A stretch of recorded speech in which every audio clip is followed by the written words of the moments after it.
This is Chris Rudolph. I'm sitting here with Victoria Robbins, learning about her story, how she got to San Miguel.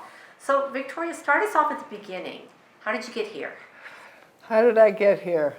Well, came to a crossroads in my life. I'm from Massachusetts. I had gone to school in Bridgewater, Massachusetts, and I graduated in 73, and 73, and there were no jobs to be had. We were in a recession. So I worked in a meat market, and I was the only woman in the meat market, by the way. And I wrapped steaks. And I was saved money because I had the big idea to come to Mexico so that I could learn to speak Spanish. Okay, and what did you study in I school? studied education. So you wanted to be a teacher? Yeah, I was definitely born to be a teacher. So I made plans to start to learn a little bit of Spanish so that I could get on, not have nothing. And I worked in the meat market for about a year, saved money. I had no money until I saved $7,000. I remember exactly how much I saved. And I got on a plane, and I was blessed by my boyfriend, who said, "You come back when you're ready." Well, I never did go back, but that's to be seen. That's part of the story. So I fly to Mexico all by my onesies and with a backpack. And I had made arrangements to study Berlitz, Spanish at Berlitz. And by the time I got there, I knew how to say, "Dónde está el baño?" Y other little things. I can't remember what else. But I was on the road. And I arrived in Mexico City. I made a lot of friends right away. I loved it. I thought, this is just so cool. This is me. This is me. And we were in the rainy season. And it was really fun. Let's see. I went to bullfights, and I went to the public libraries and got books about this and books about that. And I started studying about where I was. And so it was all very exciting. A couple months later, I hopped on a bus with a friend, and we came to Guanajuato. And at that time, this was 1978. And so we came through the town, this town, on the way to Guanajuato. There was no highway going around at that time. And so we came through the town, and I said, "What the heck is this?"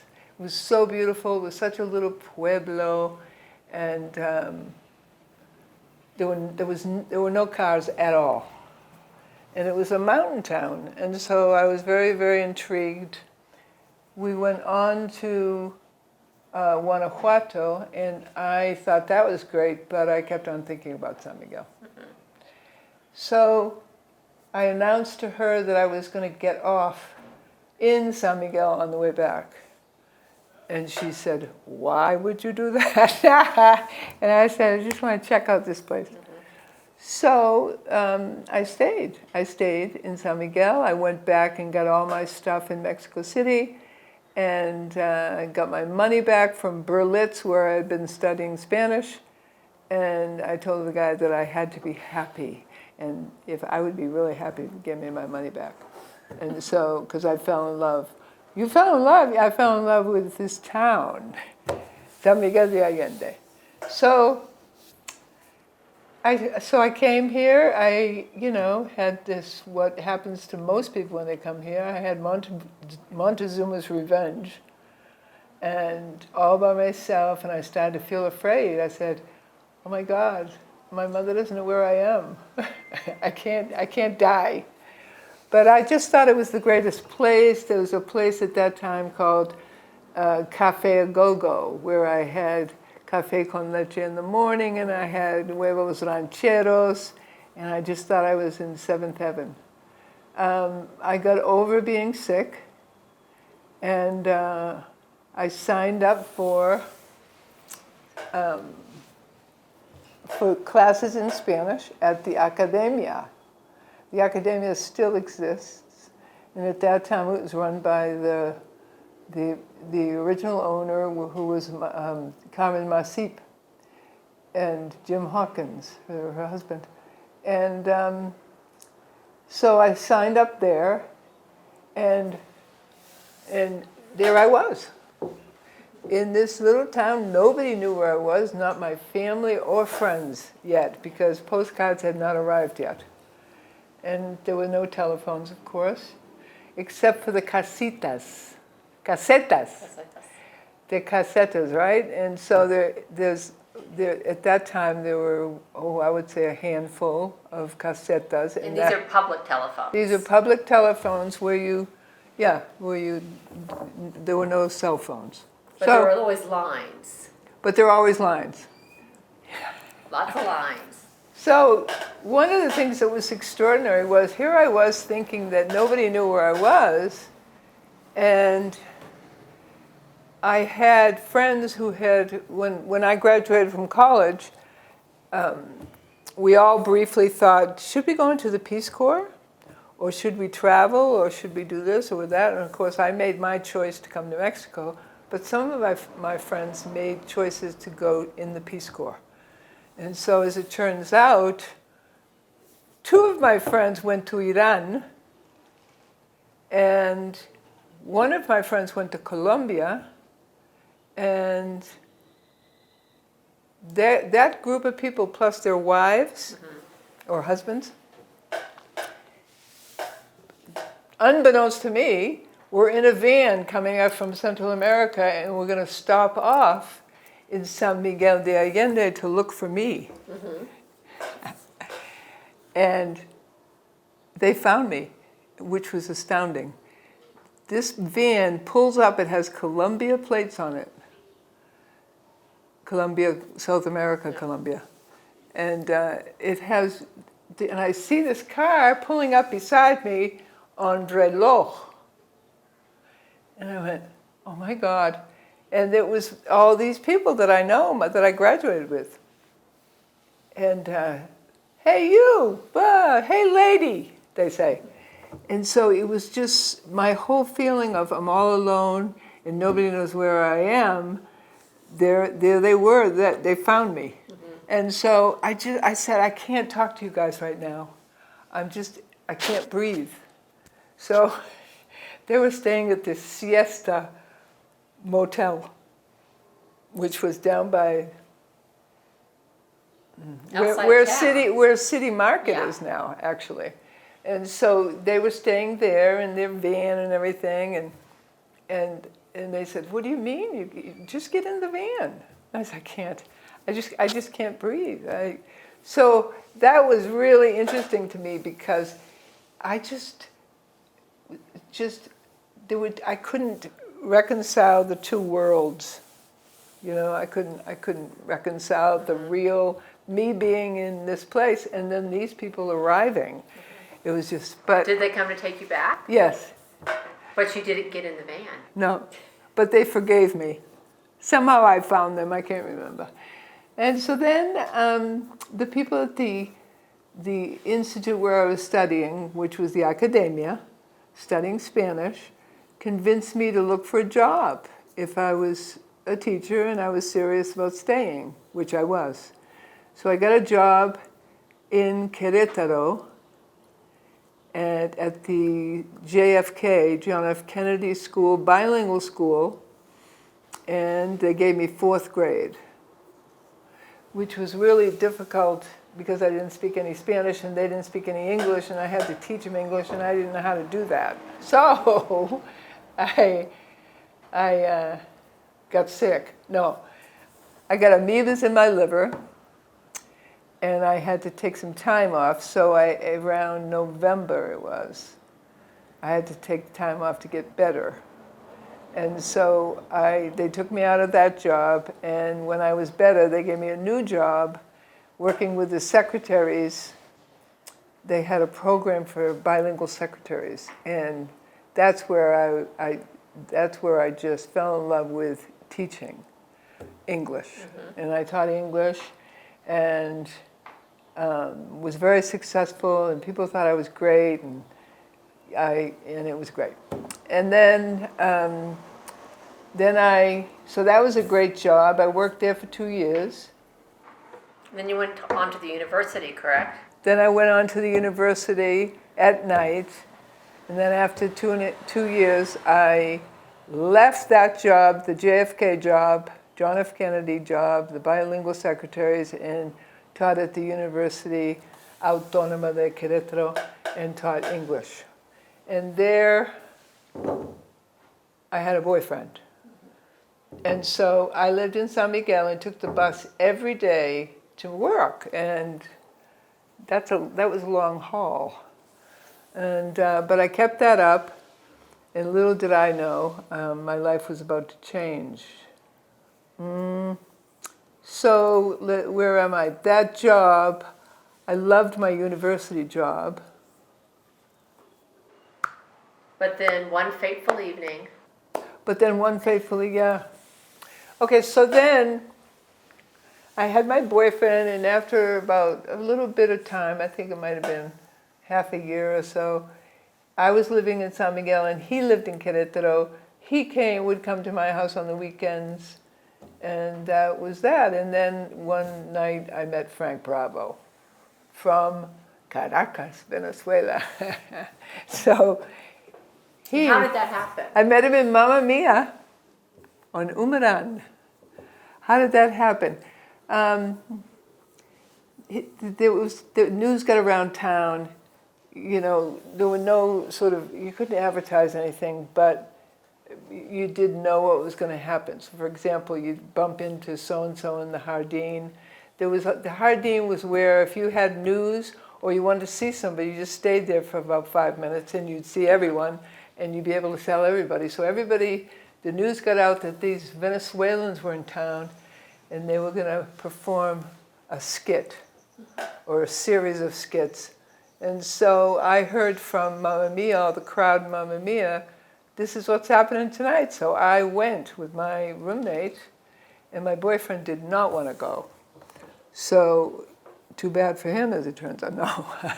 So anyway, so I meet Frank Bravo, and we're both smitten with each other.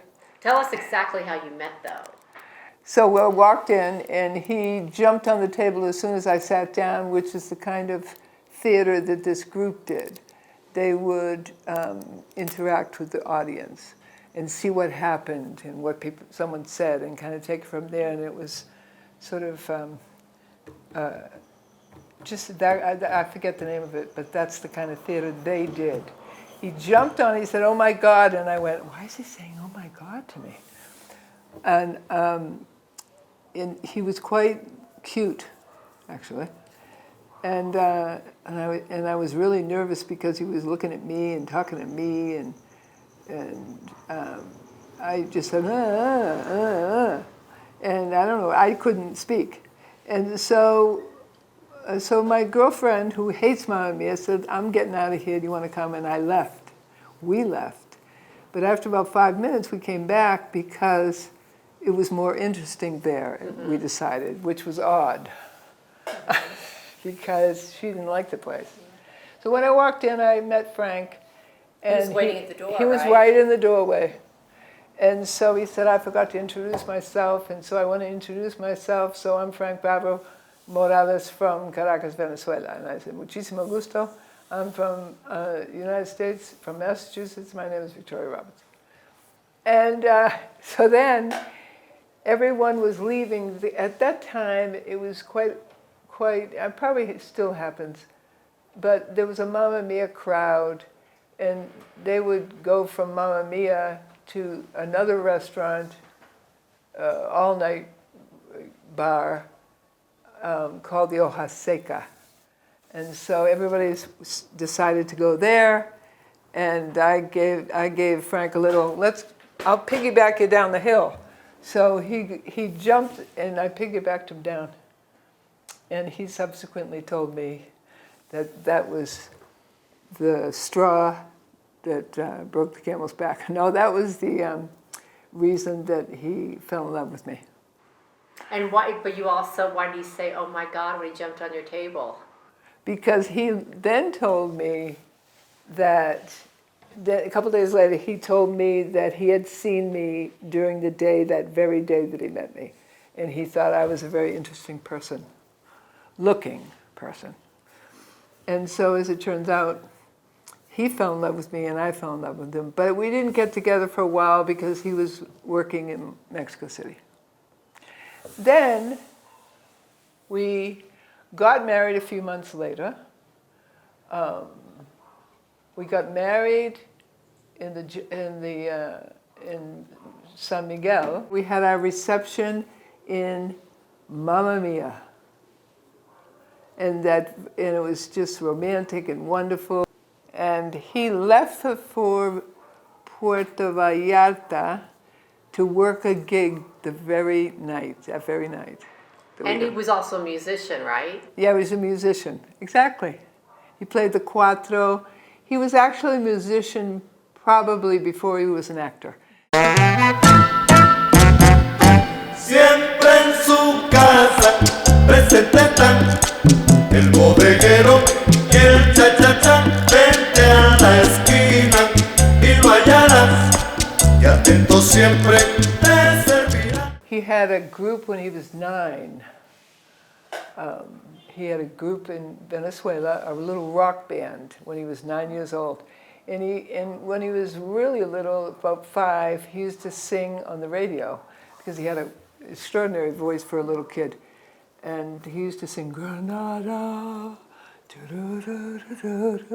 and he had this really beautiful voice, and so he would go to the radio and sing. So he had done that his whole life, sing and act. He went to an acting school in Caracas.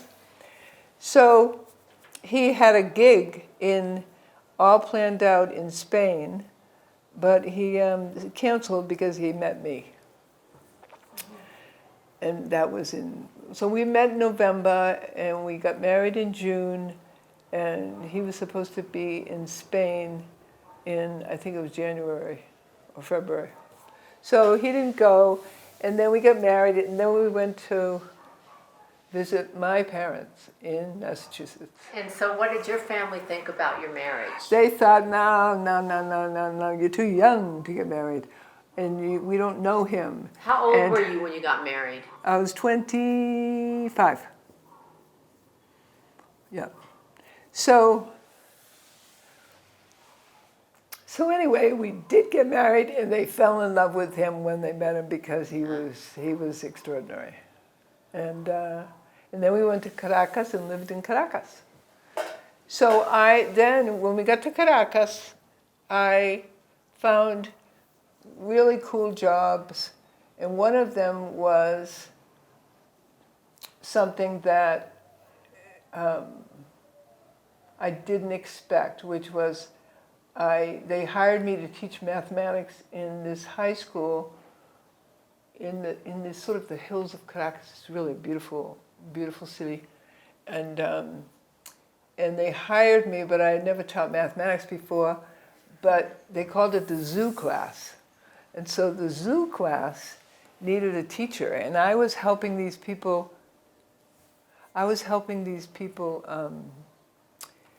Set up testing. Set up some tests to find out what level they were in English and stuff. And I was going to help teach these kids English, but they offered me the job of mathematics, and so that's what I taught at my school here. All my time here, I taught mathematics. Mm-hmm. And that was because of my experience there, where it was the zoo class. So the zoo class refused to cooperate with me, and I said, okay. So I sat at a table like this and did not teach them, and they were all in front of me, because I didn't know what to do. So I just sat there. And for 2 days. And the first day they just went, oh, she names. I said, you just have to be quiet. If you'd like to address me, go ahead. So I sat there for 2 days. The second day, are you going to teach us today? I said, no, I'm not sure. So at the beginning of the third day, they were ready for me to teach them. And so I taught them, and I loved teaching math. So your strategy worked. It did work. Yeah. And so when did you come back to San Miguel? So I came back to San Miguel, 80 something, 80. And why? Why did you both decide to come back here? Because there were devaluations in Venezuela, and actually, we love Mexico. I loved Mexico, and he loved Mexico, so we came back here. And I got a job at the Tec de Monterrey, and I worked in the prepa high school, and I worked in the language department And this is in Querétaro. in Querétaro, and I also took the bus, like I did all those years, working in the Kennedy School and everything. And so there, and Frank was working in Mamma Mia. Because he had a salsa group by then? Yeah, he had a salsa This group. very, very famous salsa group? Yeah, he had a Son salsa. seis. So, well, it started off the propia salsa, and it morphed into son seis. Son cinco y son seis. And so he had his job, I had my job, and we lived here. So Yeah. his group, to my knowledge, was the first salsa group in town. It was, evidently, yes. And for most And- of us, it was a huge part of our social life back in the day. Yeah, it was popular. And they get gigs sometimes in Cihuatanejo and Ixtapa and over in Cancun. And yeah, they spread salsa in Mexico. Yeah. So, yeah. And so how did you start your school? You've been running Victoria Robbins School now for 36 years. So tell us about So how this came about. so when I came back from Venezuela, I worked for a couple of years at the Tech, and then I went to Cancun because Frank was in Cancun, and I stayed there for a little bit, and I didn't know if I was going to go back to my job at the Tech. Then we did come back to San Miguel, and everyone wanted tutoring. So that's where we started the school. We started with 12 kids, and David Dykes and I. David Dykes is a friend of mine. I met him during that time when I came back from Cancun. So I was back from Caracas, then I went to Cancun, then I'm back from Cancun. And then we're going to do this. It wasn't a school idea, it was just a group of kids idea. Mm-hmm. So we started it and had this wonderful, above the tennis courts, couple of rooms overlooking the tennis courts at Walter Weber's tennis courts. And so it was a cool idea because it was an alternative school. Well, it ended up to be a school, but it was an alternative situation. We accepted English speakers and Spanish speakers, and we figured out how to do it, and David had all the humanities, and I had the math and the geography. And then we did a lot of theater in Bellas Artes, in fact. We did Shakespeare, we did The Tempest, and we did Midsummer Night's Dream. And we did also some theater in the Instituto, had a beautiful theater then, very small. In Bellas Artes, they had a pretty small theater. Anyway, we did a lot of theater. So that became popular with the kids. And then one thing led to another, and it became a popular place. Yeah. And tell us a little bit about And this is 36 years later. Yes. But you're tied into the legacy of Augusta Irving. Oh, Can you tell us about that? So Augusta Irving, Who was she, first of all? well, she was, she is a teacher. And she had lived here for many years and taught the children of expatriates who came here, as we all know, on the GI Bill. Many studied in the Instituto, and they brought their families, and then those families brought their families, and then other families came. And so that's how this town grew. She was she and Sterling Dickinson actually came I think probably around the same time. Yeah. Sterling actually came in the 30s. He was here. Okay, so earlier. she didn't come that early. But he stayed straight through the 30s and then He was on. here his entire life except for during World War II. A little There you bit. go, what a guy. Yeah. And so anyway, she was one of those really solid people, and so she was a teacher, and she was hooked up with the Educación Pública, and so she became part of the SEP, part of the Mexican school system, but she had all of those kids from the States, no? Yeah. So she was known as the schoolhouse. She was known as the school, and so then when I started my school, and she was getting ready to retire, I had already started the school, and she said, "I passed the baton to you." And because I visited her a whole bunch of times, because I wanted to know what she had done and how she had done it, and so that was my relationship with Augusta Irving. And so now when I meet people and they say they studied with her, it's like, wow, yeah, she was amazing. There's a very long legacy here in San Miguel between the two of you, starting the school for No kidding. expat kids. Yeah. And so, but it was my big dream to have Mexicans and Americans and Canadians and whoever wanted to come. Because that's the beauty of San Miguel, is that there are so many people from so many different places, and it's just one of a kind type of place. And so I really wanted to not have only those expats, but the Mexicans too. And so I think that's what this place has become, my school. I have, half of them are Mexican, definitely. But the big draw here is it's alternative, and it's just, they're special. I could go into the philosophy of my school. Do you want me to do that? Okay, so what we discovered, we didn't know that it was going to take off and be such a popular place, but when we started to see that, we said, well, how come? I wonder why, and why is this? Well, first of all, we had a good setup academically, we had good teachers, and our classes were small, and most of our kids were lovers of art, and so we just sort of let them be themselves, and they let us be ourselves, and so we could see them, they could see us, and it just worked. The beauty of it is, it's like a family. Mm-hmm. Yeah.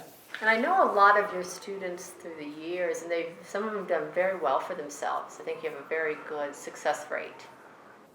I know, yes. And they're so well, in fact, that they come back and they want to put their kids with us. So our kids, because we started in 88. Yeah, we started in 88. So those kids, most of them are married, and then they have kids and they want to come back here and put their kids with us. That's a very big compliment. So while in all Mexico, your decision to come here, was that the right decision? Yeah. Yeah, I was born to be here. I was born to be in Mexico. I was born to be married to Frank, and I was born to have this school. And I love my time. I'm so grateful to Mexico, because I'll always be a foreigner, even though all the taxi drivers say, "Yeah, you're a Mexican," and I go, "No, but kind of." In your heart. In my heart, yeah. In my heart, I'm Mexican. So I'm very grateful to this. I'm very grateful to the experience, to find out who I am, and I am a teacher. Well, thank you, Victoria. It's been fun spending the afternoon with you and learning about your life. Thank you. Thank you so much.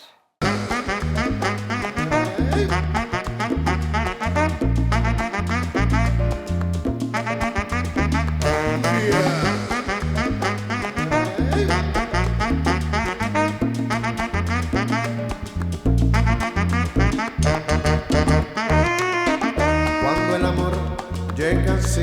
esa manera uno no se da ni cuenta. El carotal reverdece y el guamachito florece y las hojas se revientan. Caballo le dan sabana y tiene el tiempo contado, pero no se ha dado cuenta que un corazón amarrado, cuando le sueltan las riendas, escapa.